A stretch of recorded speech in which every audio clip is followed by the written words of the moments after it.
우리에게 주시는 하나님의 말씀은 이사야서 43장 8절로 13절까지 말씀인데 우리 한 목소리로 같이 봉독하겠습니다. 눈이 있어도 보지 못하고 귀가 있어도 듣지 못하는 백성을 이끌어내라. 열방은 모였으며 민족들이 회집하였는데 그들 중에 누가 이 일을 알려주며 이전 일들을 우리에게 들려주겠느냐. 그들이 그들의 증인을 세워서 자기들의 옳음을 나타내고 듣는 자들이 옳다고 말하게 하여 보라. 나 여호와가 말하노라. 너희는 나의 증인 나의 종으로 택함을 입었나니 이는 너희가 나를 알고 믿으며 내가 그인 줄 깨닫게 하려 함이라. 나의 전에 지음을 받은 신이 없었느니라. 나의 후에도 없으리라. 나 곧 나는 여호와라. 나 외에 구원자가 없느니라. 내가 알려주었으며 구원하였으며 보였고 너희 중에 다른 신이 없었나니 그러므로 너희는 나의 증인이요 나는 하나님이니라. 여호와의 말씀이니라. 과연 태초로부터 나는 그이니 내 손에서 건질 자가 없도다. 내가 행하리니 누가 막으리요. 아멘. 이사야서의 특징 중에 특징을 들라고 하면 이사야서에서 많은 내용들이 재판장과 피고인 그런 형식을 빌어서 하나님께서 하시고자 하시는 말씀이 선포되고 있다라는 것이죠. 이렇게 해서 법정에서 벌어지는 이야기를 통해서 말씀이 선포되고 있는 이유는 이 말씀들이 법적 공신력을 갖는, 다시 말해서 법정에서 검증되고 확증된 진리들, 그리고 확고한 증거를 바탕으로 도출된 참된 결론이라고 하는 것을 보여주기 위함인 것입니다. 오늘 본문에 보면 하나님께서 두 그룹을 불러내고 계십니다. 어디로 불러냅니까? 법정으로 불러내고 계십니다. 하나는 눈 멀고 귀 먹은 백성으로 불리우는 이스라엘 백성들을 불러내고 계시고, 다른 하나는 하나님을 알지도 못하여서 이방신과 우상숭배로 치닫고 있는 열방과 민족들을 불러내십니다. 이사야서 43장 8절 9절 다시 한번 같이 읽어보겠습니다. 8절로 9절입니다. 눈이 있어도 보지 못하고 귀가 있어도 듣지 못하는 백성을 이끌어내라. 열방은 모였으며 민족들이 회집하였는데 그들 중에 누가 이 일을 알려주며 이전 일들을 우리에게 들려주겠느냐. 그들이 그들의 증인을 세워서 자기들의 옳음을 나타내고 듣는 자들이 옳다고 말하게 하여 보라. 현대 성경으로 제가 한번 다시 읽어보겠습니다. 주께서 세계 만민을 모으시고 온 세계의 주인이심을 주장할 때에 이스라엘을 증인으로 세우며 이렇게 말씀하셨다. 내 백성을 증인으로 세워놓아라. 볼 눈이 있어도 소경처럼 보지 못하고 들을 귀가 있어도 귀머거리처럼 듣지 못하는 이 백성을 나의 증인으로 세워라. 듣고 볼 능력이 있으면서도 소경과 귀머거리 노릇을 하는 백성이지만 내 증인으로 세워놓아라. 세상의 모든 민족들도 모아놓고 모든 백성들도 집합시켜 놓아라. 그들의 모든 신들 가운데서 누가 오늘의 일을 예언하였느냐. 과거에도 그들이 예언한 대로 된 일이 있으면 우리에게 말해보아라. 그들도 증인을 내세워 증명해 보아라. 세계 만민이 듣고 참으로 옳다고 인정할 수 있도록 하여라 라는 것이죠. 하나님 쪽에서는 누가 증인이 되었습니까? 이스라엘 백성이 증인이 되었습니다. 그런데 그들은 볼 눈이 있어도 소경처럼 보지 못하는 자들이었고 들을 귀가 있어도 귀 머거리처럼 듣지 못하는 자들이었습니다. 만일 법정에 어떤 증인이 왔는데 소경이 한다는 말이 내가 분명히 봤습니다 라고 얘기하면, 분명히 귀머거리인데 내가 분명히 들었습니다 라고 증언을 하면 그 증언이 재판장이 받아들일 수 있는 증언일까요? 절대 받아들일 수가 없겠죠. 지금 하나님께서 이스라엘 백성들을 그런 귀머거리 같고 또 눈먼 사람 같은 이스라엘 백성들을 그렇게 증인으로 불러들인 그 자체는 결국 우리 하나님이 재판에서 질 수밖에 없는 상황이 만들어지고 있는 그런 상황인 것입니다. 반대 진영의 증인으로 나선 이들은 열방과 민족들이었습니다. 그들이 증언해야 하는 일들은 자신들이 섬기고 있는 신이 오늘날 일어날 일을 예언했다는 것을 증명해내야 하는 것이고, 또한 그들이 섬기는 신이 과거에 예언함으로써 과거에 어떤 일이 이루어졌는지를 그렇게 증명해서 증언하는 일인 것입니다. 그렇게 해서 세계 만민들에게 그들이 섬기는 신이 진짜 신이고 살아있는 신임을 증명해 내보라라고 하나님은 말씀하시는 것입니다. 기가 막히죠. 눈 멀고 귀먹은 이스라엘 백성들이 증인으로 채택된 것이나, 가짜 신, 존재하지도 않는 신을 숭배하는 자들이 그 신을 증명해 내야 하는 증인으로 채택된 것이나, 참 막상막하의 증인이 그렇게 법정에 들어섰다, 이렇게 얘기할 수가 있는 것입니다. 사실을 얘기하자면 이스라엘 백성들은 눈먼 자가 아니라 눈을 똑바로 뜬 자로서, 그리고 귀먹은 자가 아니라 모든 소리를 또렷하게 들은 자로서 이 법정에서 증인으로 부르신, 하나님의 부르심에 합당한 증인으로 증언을 해야 마땅한 것입니다. 하지만 끊임없이 보는 것과 듣는 것을 거부함으로써 눈은 떴지만 볼 수 없는 자같이 되었고, 귀는 열렸지만 귀머거리처럼 들을 수 없는 자가 되어 있는 것입니다. 그들의 죄와 고질적인 불순종이 그런 상태를 만들어 냈기 때문입니다.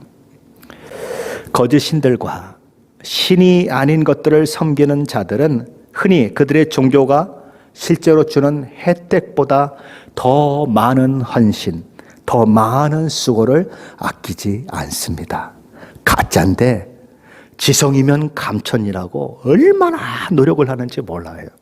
그런데 문제는 뭡니까? 참 하나님을 섬기는 사람들, 하나님으로도 받은 축복과 사랑, 선물, 유익 얼마나 큰지 말로 다할 수가 없는 것입니다. 그러니 찬송을 하다 보면 내 생명을 드린들, 나의 모든 것을 다 드린들, 주님께서 주신 그 은혜를 우리가 어떻게 갚을 수 있습니까? 라고 하는 찬양이 나오죠. 그런데 오히려 그렇게 하나님을 믿는다고 하는 사람들의 헌신이 아주 조그만 헌신, 아주 조그만 수고조차도 제대로 하나님 앞에 드려지지 않는 모습은 정말 아이러니 중에 아이러니가 아닐 수 없는 것입니다. 가짜 신을 섬기는 사람들은 온 정성을 다하고 모든 걸 다 투자하는데, 그 많은 은혜를 경험한 신자들은 오히려 요만큼도 헌신을 안 하려고 하는 모습, 정말 희한한 모습이죠. 그런데 오늘 보면 눈 멀고 귀먹은 이스라엘 백성들을 하나님은 법정으로 불러내시고 뭐라고 말씀하십니까?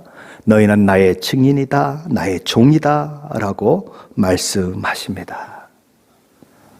하나님의 마음이 어떠실까요?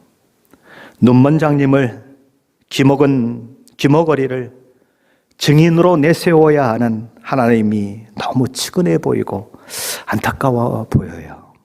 참 말씀을 준비하면서 우리 하나님이 참 불쌍하다, 그런 생각을 좀 해보게 돼요.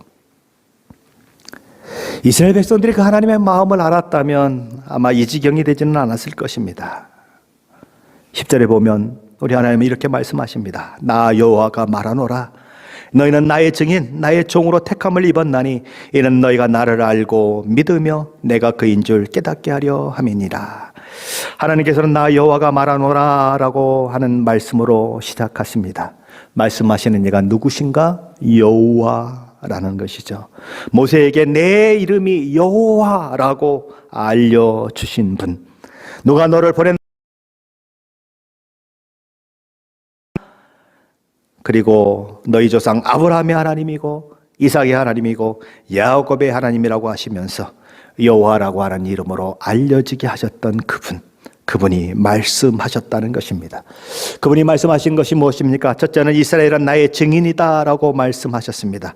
눈 멀고 귀 먹었지만 여호와의 증인된 자들이 누구냐?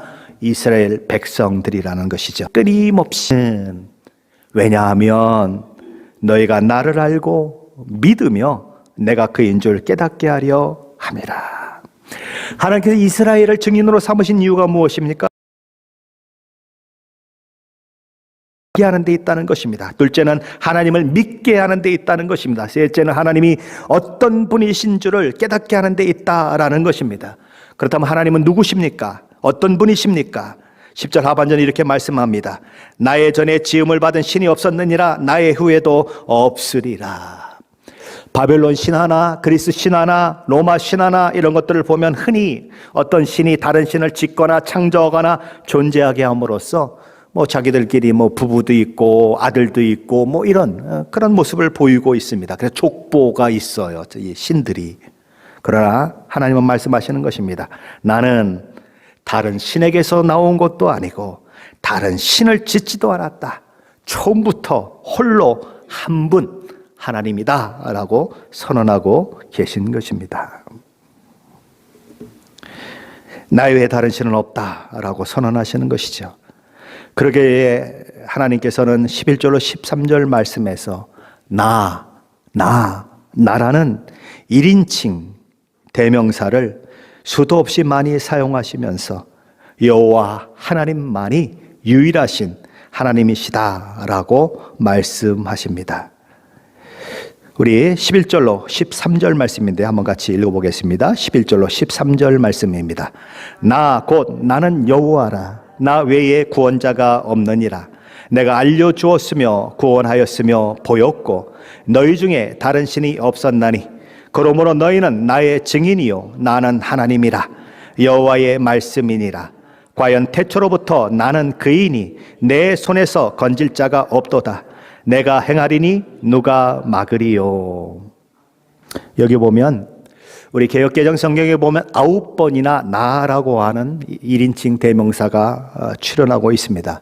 근데 학자들은 히브리어로 보면 이 20개의 단어가 여기 있는데 29개 29개의 히브리어 단어가 있는데 그 중에서 12개가 1인칭 대명사 나가 사용되고 있다. 그렇게 학자들은 이야기를 하고 있습니다. 그래서 제가 열심히 히브리어를 찾아가면서 이렇게 쉬어봤는데 12개가 채 안 되는 것 같아요. 제 생각에는 한 10개쯤은 확인을 했는데 아마 저보다 더 나은 분들이니까 12개가 맞겠죠.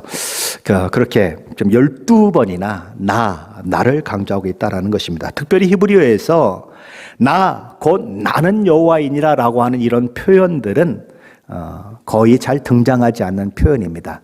보통 그냥 동사만 가지고도 얘기가 되곤 하고 하는 그런 이 언어가 히브리어인데 곧 나는이라고 해서 나가 2번 강조되는 것은 굉장히 특이한 표현입니다. 그만큼 하나님께서 나라고 하는 그 1인칭 대명사를 아주 예외적으로 강조하고 또 강조하고 계신 것입니다. 나 여호와 하나님이 유일한 창조주이고 구세주이고 그렇다라고 얘기하는 것입니다.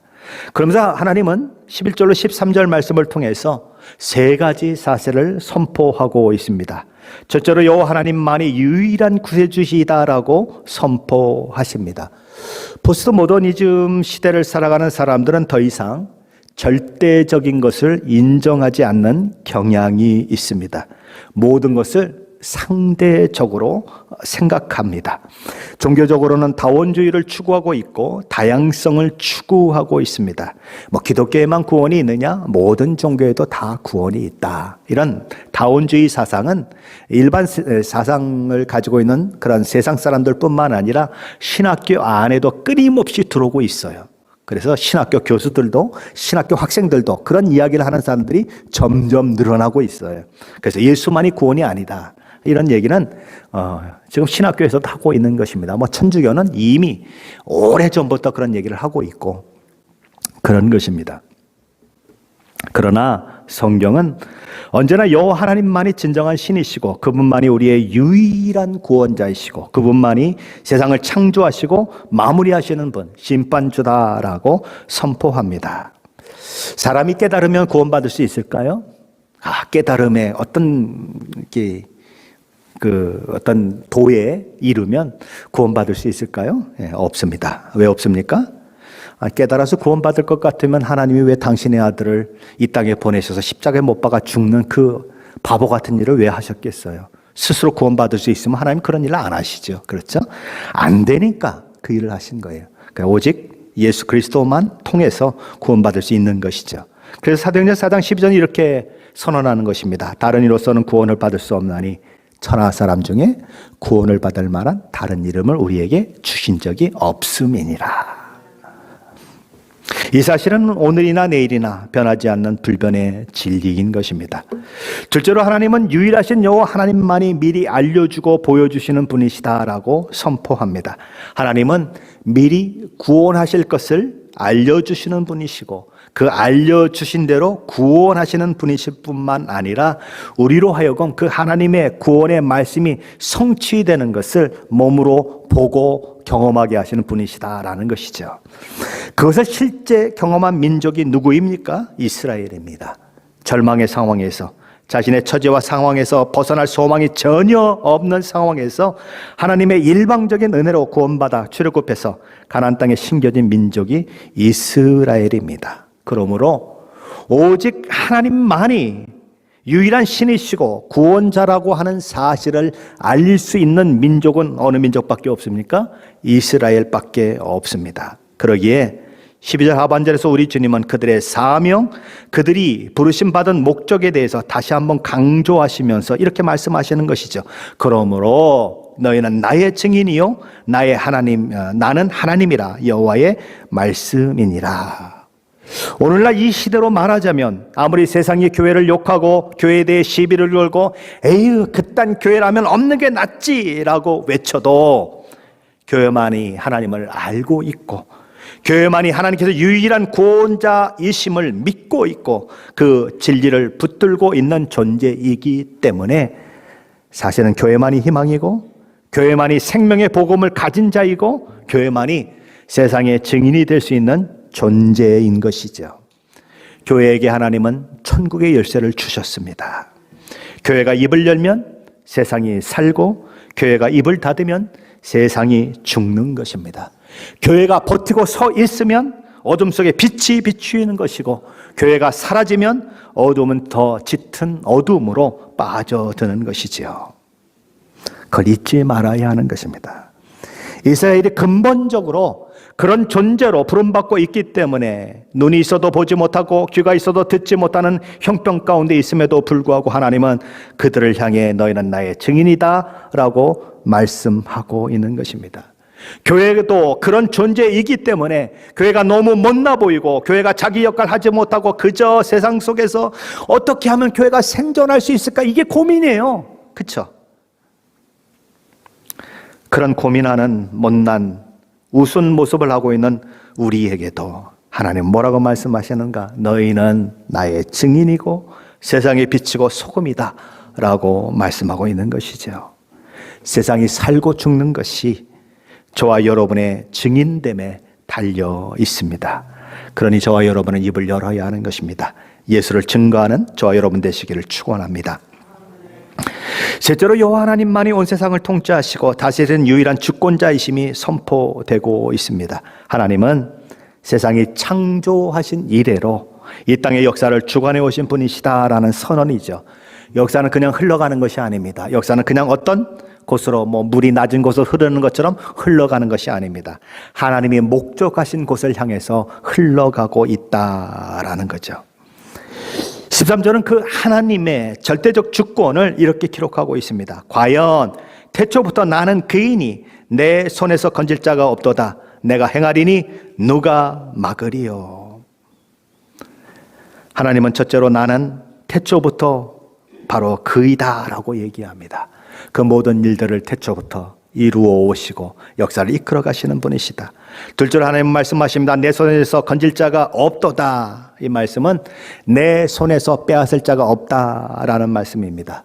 요한복음 10장 28절 말씀이죠. 내가 그들에게 영생을 주노니 영원히 멸망하지 아니할 것이요 또 그들을 내 손에서 빼앗을 자가 없느니라. 하나님은 셋째로 내가 행하리니 누가 막으리요라고 말씀하십니다. 하나님이 행하시는 일을 막을 수 있는 존재는 우주 만물 어디에도 없다 그것이죠. 그렇다면 지금까지 선포되었던 말씀, 바벨론의 포로로 잡혀가 있는 포로민들을 구원하시기 위해 하나님께서 바벨론을 멸망시킬 것이고 메데바사 제국의 고레스 왕을 일으켜서 그들을 해방하여 고토로 돌아가게 하시겠다라고 하는 말씀은 성취될 수 있을까요? 하나님을 행하시는 것을 막을 자가 없다라고 선언된 것을 보면 반드시 성취된다는 것입니다. 그것에 대해서 말씀하고 있는 것이 14절로 15절 말씀인데 우리 함께 읽어보겠습니다. 14절로 15절입니다. 너희의 구속자여 이스라엘의 거룩한 이 여호와가 말하노라.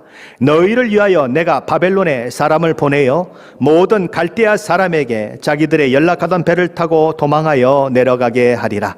나는 여호와 너희의 거룩한 이요 이스라엘의 창조자여 너희의 왕이니라. 하나님께서는 당신 자신을 이스라엘의 구속자요 이스라엘의 거룩한 이라고 말씀하십니다. 그리고 내가 말하건대 내가 바벨론에 사람을 보내어 바벨론을 멸망시킴으로 갈대아 사람들이 즐거워하며 그리고 잔치를 벌이고 그리고 막 그냥 축제를 벌이는 그 배를 타고 도망가게 만들겠다라고 선언하십니다. 그리고 하나님은 고레스를 일으켜 바벨론을 멸망시키시고 그 고레스의 마음을 움직여서 하나님의 백성 이스라엘을 고토로 돌아가도 좋다는 조서를 내리게 하실 것이다라고 선언하십니다. 그렇게 이스라엘 백성의 해방은 갑작스럽게 이루어지는 것입니다. 그러나 이스라엘 백성들에게는 갑작스러운 일이지만 하나님은 이미 하나님의 무한한 지혜를 가지고 작정 속에서 그 일을 계획하셔서 그 일이 이루어지게 하시는 것입니다.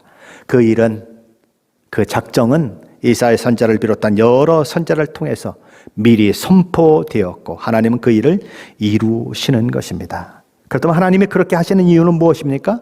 하나님은 세 가지 이유를 말씀하십니다. 첫째 이유는 여호와가 이스라엘의 거룩한 이시기 때문이다라고 말합니다. 여기 이 거룩한 이시라고 하는 말은 도덕적으로 거룩하다라고 하는 말을 뛰어넘어서 존재론적으로 거룩한 분이다라고 말씀하십니다. 하나님은 거룩한 분으로서 인간과 구별되는 분이시다. 쉽게 말하면 신이시다라는 것을 이야기하고 있는 것이죠. 둘째 이유는 여호와가 이스라엘을 창조하신 분이시기 때문이다라고 말씀하십니다. 하나님은 이스라엘을 특별히 선택하셔서 하나님의 백성을 삼으셨고 그들을 통하여서 일하기를 원하셨죠. 셋째 이유는 여호와가 이스라엘의 왕이시기 때문이다라고 말씀합니다.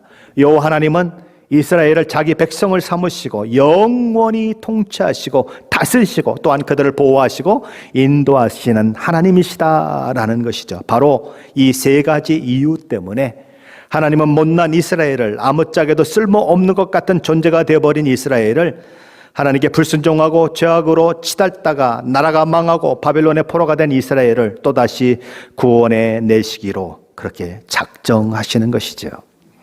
그렇다면 지금 바벨론의 포로가 되어 먼 이국 땅에 옮겨져 온갖 서름과 차별 가운데 어려움을 겪고 있는 이스라엘 사람들에게 그리고 바벨론의 권세 그리고 힘, 영화로움을 보고 느끼고 경험한 이스라엘 사람들에게 도무지 바벨론이 망할 것 같지 않게 보이는데 이런 선지자를 통해서 선포된 하나님의 말씀이 그 가슴에 다가오게 될까요? 그걸 믿음으로 받아들이고 아멘 그렇게 응답할 수 있을까요? 하나님은 그런 이스라엘 백성들의 속마음을 알고 계신 것으로 그렇게 나타납니다. 내가 너희들이 무슨 생각을 하고 있는지를 다 안다 그러시면서 과거 모세를 통해 이스라엘 백성들을 구원해낸 그 일을 기억하게 하십니다. 우리 16절로 17절 말씀인데 함께 읽어보겠습니다. 16절로 17절입니다. 나 여호와가 이같이 말하노라. 바다 가운데 길을 큰 물 가운데 지름길을 내고 병거와 말과 군대의 용사를 이끌어내어 그들이 일시에 엎드러져 일어나지 못하고 소멸하기를 꺼져가는 등불 같게 하였느니라. 이스라엘 백성들은 정말 우여곡절 끝에 10가지 재앙이 애굽에 내려진 이후에 출애굽할 수 있었습니다. 그러나 이스라엘 백성들이 광야에서 하나님께 제사하기 위해 떠나간 것이 아니라 아예 도망쳐 버렸다는 사실을 알게 된 애굽 왕 바로는 온 나라의 병거라는 병거는 다 끌어모으고 거기 지휘관들과 군사들을 타게 하고 친히 자신도 병거에 올라타 이스라엘 백성들을 다시 포로로 잡아서 노예로 삼기 위해 모래바람을 일으키면서 달려갑니다. 얼마나 많은 병거가 달려갔을까요? 얼마나 많은 군사들이 이스라엘 백성들을 잡으려고 갔을까요? 여러분 생각에는 몇 명이면 충분할 것 같습니까? 100명? 1000명? 10,000명? 이스라엘 백성들이 몇 명인 줄 알면 감이 잡힙니다. 이스라엘 백성들은 장정만 60만이었습니다. 거기다가 그렇죠? 군대에서 군인 역할을 할 수 있는 사람만 60만 명. 늙은 분들, 조금 더 20세 이하 되는 미만 되는 분들, 그리고 여자들, 그리고 뭐 여러 사람들을 생각하면 아마 좋게 200만은 넘을 것입니다. 그럼 200만 명을 사로잡으려면 1000명 가지고 되겠습니까? 그들이 다 그냥 대항하면 1000명 가지고 싸워서 이길 수 있겠습니까? 못 이겨요. 엄청나게 많은 군대가 동원됐을 것입니다. 그러니 온 이 에집트의 병거들, 그것들을 다 동원시켜서 지휘관들과 많은 군대를 동원해서 쫓아가는 거죠. 근데 하필 어디서 이스라엘 백성들이 그 애굽의 병거 군대들을 마주치게 됩니까? 홍해 앞에서. 뒤에서는 적들이 쳐들어오고 앞에는 도망가려면 홍해에 빠져 죽어야 하고, 이런 상황 가운데서 애굽의 군대를 맞이하게 되는 것이죠. 그래서 그들은 두려움과 공포에 떨면서 모세에게 말하는 것입니다. 애굽에 매장지가 없어서 당신이 우리를 이끌어내어 이 광야에서 죽게 하느냐? 출애굽했던 그 시절이나 지금이나 똑같습니다. 하나님을 믿는 믿음을 발휘하기는커녕 하나님을 아는데 실패하고, 하나님을 믿는데 실패하고, 하나님이 어떤 분이신지를 깨닫는 데 실패한 그 모습을 지금 바벨론의 포로로 잡혀가 있는 이스라엘 백성들도 똑같이 하고 있습니다. 그 절망의 상황, 죽음과 생명의 종이 한 장 차이인 그 상황 가운데서 하나님은 모세에게 말씀하십니다. 너는 어찌하여 내게 부르짖고 있기만 하느냐? 이스라엘 백성으로 앞으로 나아가게 하고 내 지팡이를 들고 손을 바다 위로 내밀라. 그러면 갈라지리라. 그리고 모세가 지팡이를, 홍해를 가리키는 그 순간 홍해가 갈라지는 것이죠. 그래서 이스라엘 백성들은 마른 땅처럼 홍해를 건넜고, 이를 시험하여 쫓아 들어왔던 애국 왕과 그 군대는 다 수장되어 버렸습니다. 그래서 식인종이 그렇대잖아요. 누가 내 밥에 물 말아놨어. 이스라엘의 믿음이 있어서 이런 일이 일어났을까요? 아니요. 하나님께서 그들의 창조주이시고 왕이시고 거룩한 이이시기 때문에 행하신, 하나님이 베풀어 주신 일방적인 은혜의 사건인 것입니다. 하나님 지금 바벨론의 포로로 잡혀간 그 백성들에게 그 홍해 사건을 기억하라고 하시는 것이죠. 그리고 그 홍해 사건과 같은 일이 너희 미래에도 일어날 것이다 라고 선언하고 계신 거예요. 18절로 20절 말씀입니다. 한번 같이 읽어보겠습니다. 18절로 20절 말씀입니다. 너희는 이전 일을 기억하지 말며 옛날 일을 생각하지 말라. 보라, 내가 새 일을 행하리니 이제 나타낼 것이라. 너희가 그것을 알지 못하겠느냐? 반드시 내가 광야의 길을 사막의 강을 내리니 장차 들짐승 곧 승냥이와 타조도 나를 존경할 것은 내가 광야의 물을 사막의 강물을 내어 내 백성 내가 택한 자에게 마시게 할 것임이니라. 하나님께서는 이렇게 말씀하십니다. 너희는 이전 일을 기억하지 말라라고 하십니다. 옛날 일을 생각하지 말라라고 하십니다. 왜 그렇습니까? 옛날 일은, 홍해가 갈라지는 일은 누가 경험한 것입니까? 그의 선조들이 경험한 것입니다. 그러니 옛날 일은 잊어버려라. 무슨 얘기예요? 내가 새로운 일을, 너희가 직접 경험하는 새로운 일을 그렇게 행하겠다라고 말씀하고 계신 것이죠.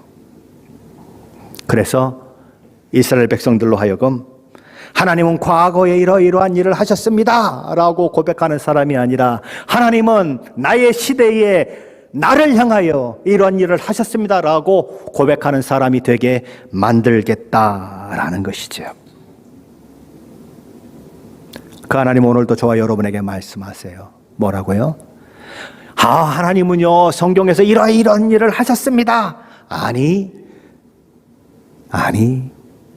하나님은 새 일을 행하시는 분이시다. 너의 삶 속에서 구체적으로 하나님이 일하셔서 너의 입술을 통해서 하나님 내 인생 가운데 내 삶 가운데 하나님은 이런 일을 행하신 분이십니다라고 고백하게 만들겠다, 그렇게 선언하고 계신 것입니다. 저와 여러분의 신앙은 날마다 그래야 해요. 과거에 하나님이 나에게 이렇게 역사하셨습니다. 내가 처음 예수 믿을 때 30년 전에 믿었을 때 하나님은 어떤 분입니다. 그것도 중요해요. 그러나 오늘 또 하나님을 경험해야 하고 내일 또 하나님을 경험해야 하고 매일매일 새로운 일을 행하시는 하나님을 경험해야 하는 거예요. 그러고 그것을 나눌 수 있어야 하는 거예요. 하나님 좀 그렇게 하시겠다고 하는 것입니다. 하나님 뭘 하시겠답니까? 광야의 길을 내시겠다고 하십니다. 광야가 어디입니까? 사막이에요. 사막에 길을 내면 어떻게 될까요? 모래바람이 한 번 불면, 한 번 몰아치면 평지였던 곳에 모래산이 생깁니다. 그럼 거기에 길을 만들어 놓으면 길이 그대로 있을까요? 불가능합니다. 그러나 하나님은 불가능한 일을 가능케 하시겠다고 선언하는 거예요. 하나님 뭐라고 또 말씀하십니까? 내가 사막에 강을 내겠다라고 말씀하십니다. 여러분 모래에 물 부어 보셨습니까? 물이 고입니까? 쑥쑥쑥쑥 들어가고 금방 없어져 버려요. 근데 어떻게 강이 됩니까? 불가능합니다. 그러나 하나님은 그 불가능을 가능케 하시겠다라고 선언하십니다. 셋째로 하나님은 그 일을 통해 물을 얻고 꼴을 얻은 사막의 짐승들조차 이 모든 것이 하나님의 은혜입니다라고 고백하겠다, 그렇게 고백하게 하겠다라고 선언하십니다. 넷째로 하나님께서는 이렇게 광야의 길을 내시고 사막의 강을 내시는 일을 통해서 사막의 짐승들뿐만 아니라 인간들도, 하나님의 백성들도 입술로 하나님의 은혜입니다라고 고백하게 만들겠다라고 선언하십니다. 절망 가운데 하나님이 주신 은혜로 소망을 경험하면, 죽음 가운데 하나님이 주신 은혜로 생명을 경험하면 그런 고백이 우리 입술에 있게 되는 거죠. 그것은 너무나 당연한 것이에요. 그렇다면 이런 일방적인 은혜를 보잘것도 없고 형편없는 이스라엘 백성들에게, 그리고 오늘 살아가는 저와 여러분에게 하나님께서 베풀어 주시는 이유는 무엇일까요? 21절 말씀인데 한번 같이 읽어보겠습니다. 21절입니다. 이 백성은 내가 나를 위하여 지었나니 나를 찬송하게 하려 함이니라. 하나님께서 이스라엘 백성을 향하여 놀라운 일을 행하시고 기적적인 구원을 경험하게 하신 목적은 어디에 있습니까? 하나님께서 저와 여러분 같은 무지렁이 같은 자들을 독생자 아들 예수 그리스도를 통하여서 구원하시기를 기뻐하신 이유는 어디에 있습니까? 하나님을 찬송하게 하는 데 있다라는 것이죠. 하나님을 예배하게 하는 데 있다라는 것입니다. 우리의 찬송은, 우리의 예배는 그러므로 억지로 부리는 찬송이 되지도 말아야 하고 억지로 하는 예배도 되지 말아야 하는 것입니다. 하나님이 주신 구원, 하나님이 허락하신 은혜에 감격하고 감사해서 그야말로 찬양이 막 이 가슴 속에서 솟아올라서 부르는 그런 찬양이고 예배가 돼야 마땅하다는 것입니다. 한번 생각해 보세요. 홍해를 건넌 후에 모세가 드렸던 찬양 경배가 억지로 그냥 하면서 하품하고 그러면서 드린 찬양이었을까요? 그런 경배였을까요? 아니죠. 그런 찬양이 될 수가 없죠. 홍해를 건넌 후에 미리암과 여인들이 소고를 치며 하나님을 찬양했는데 아이고 힘들어 이거 치는 거 너무 귀찮아 죽겠어 그러면서 찬양했을까요? 아니요. 그럴 수는 없는 것입니다. 언약궤를 메고 오는 그 제사장들의 행렬 앞에서 춤을 추었던 다윗의 모습. 다윗은 내가 왕이니까 할 수 없이 앞에서 이런다. 아우 힘들어 죽겠어. 빨리 쉬고 싶어. 그리고 너는 백성들한테 야 니네나 해라 그러고 자기 방에 딱 들어가 그냥 오늘날 같으면 침대에 덜렁 누워가지고 아이고 힘들어 죽겠어. 그랬을까요? 그럴 리가 없죠. 미갈이라고 하는 자기 아내를 통해서 주책도 없습니다. 채통도 없습니다. 라고 하는 소리를 들을 만큼 전심을 다해서 하나님을 찬양했다고요. 지칠 줄 모르고 하나님을 찬양했다고 해요. 저와 여러분의 예배가 왜 그렇게 희마리가 없을까요? 하나님이 나를 구원하셨다는 그 찬양을 부르면서도 왜 감격이 없을까요? 어떻게 그런 찬양을 부르면서도 손 하나도 올라가지 않고 부를 수가 있을까요? 그게 너무 신기하지 않아요? 하나님이 나에게 무엇을 행하셨는지, 내가 받은 구원이 무엇인지, 얼마나 가치가 있는지, 어떤 사랑을 내가 받았는지, 어떤 은혜를 내가 받았는지를 놓치면 우리의 찬양은 하품밖에 나올 게 없어요. 손 드는 거 힘들어서 할 수도 없어. 야, 뭘 손까지 들고 난리야. 저거 광신자 아니야? 우리 교회는 찬양하면서 일어나는 분들이 거의 없어요. 그런데 미국 교회나 이런 데 가보면 찬양하다가 일어나라는 소리 하나도 막 일어나다가 손 들고 어떤 사람은 춤추고 그래요. 우리 교회도 그랬으면 좋겠어요. 정말 내가 받은 구원이 무엇인지 알고 막 감격해서 기쁨으로 부르는 그런 찬양이 되었으면 좋겠어요. 사랑하는 성도 여러분, 하나님을 알고 믿고 하나님이 모든 것을 주권적으로 하나님이 나를 위해 하신 새 일이 무엇인지를 깊이 깨달아 알아서 저와 여러분의 예배가 달라지기를 축원합니다. 저와 여러분의 찬양도 달라지기를 축원합니다. 없게 하나님이 내게 행하신 일들을 경험하고 또 경험함으로써 맨날 과거만 얘기하는 것이 아니라 너 알아? 오늘 내가 하나님 때문에 뭘 경험했는 줄 알아? 살아계시구나. 그걸 느껴야 하는 거예요. 옛날에 제가 섬겼던 교회에서 찬양대를 했을 때가 있어요.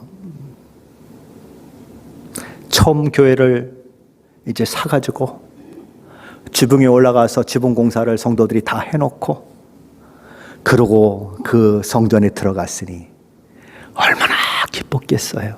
얼마나 감사가 있었겠어요. 그때 찬양대는 이렇게 화음을 넣어서 부른 게 아니라 그냥 우리 CCM 같은 그런 찬양들을 막 그냥 불렀어요. 그럼 막 찬양대가 뭐 가사도 다 알고 그러잖아요. 막 손들고 부르다가 보면 막 울어. 찬양대가 막 울어. 너무 감격해가지고 울어요. 찬양을 부르다가 막 주체할 수 없어서 우는 사람들이 막 나와요. 찬양대 속에서. 한 30명, 40명 되는데. 근데 어떤 분이 제가 섬기는 교회에 새로 왔습니다. 뭘 봤을까요? 뭘 봤을까요? 찬양대를 통해서 저들이 정말 누군가를 열렬히 사랑하는 것 같다는 느낌을 받았다는 거예요. 누군지 모르겠다는 거죠. 아직 예수 안 믿으니까. 누군가를 얼마나 사랑하면 저렇게 할까? 그걸 느꼈다는 거예요. 왜 그런 감격이 있을까요? 예수 만난 경험 때문에, 주님이 주신 그 은혜 때문에 그 감격이 있는 거예요. 그 감격이 내 안에서 계속 살아있으면 찬양이 달라지는 거예요.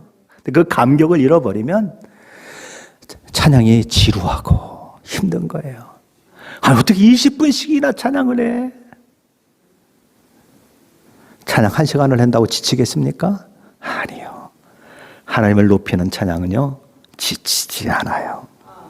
감격이 있어요. 그 감격을 회복하셔야 하는 것입니다. 매일매일 새 일을 행하시는 그 하나님을 경험하셔야 하는 거예요. 거기서 간증이 나오고 거기서 기쁨이 나오고 거기서 하나님을 찬양하는 소리가 달라지는 거예요. 하나님은 그런 저와 여러분을 통해서 하나님을 증거하게 하실 것입니다. 하나님이 하시는 새 일을 매일매일 경험하는데 어떻게 그걸 자랑하지 않을 수가 있겠어요? 그냥 만나는 사람마다 우리 하나님이 얼마나 좋은 하나님인지, 내가 그 하나님을 만나서 얼마나 행복한지, 얼마나 기쁜지, 그분이 나의 가정 가운데 어떻게 행하셨는지, 그분이 나의 교회 가운데 어떻게 행하셨는지, 그것을 증거하지 않을 수가 없는 거죠. 하나님 말씀하십니다. 너희는 나의 증인이다. 너희는 내가 지명하여 불렀고 내가 나를 위하여 창조하였느니 나의 찬송을 부르게 하려 함이라 라고 말씀하십니다. 증인과 찬양, 전도와 예배, 그런 것들을 위해서 하나님이 우리를 부르셨다라고 말씀하십니다. 하나님이 저와 여러분을 향하여 가지신 그 목적, 계획, 그것이 저와 여러분의 마음을 사로잡아서 저와 여러분이 열정적으로 하나님을 찬양할 뿐만 아니라 열정적으로 하나님을 증거하는 그 자리에 있게 되시기를 예수 그리스도의 이름으로 간절히 축원합니다.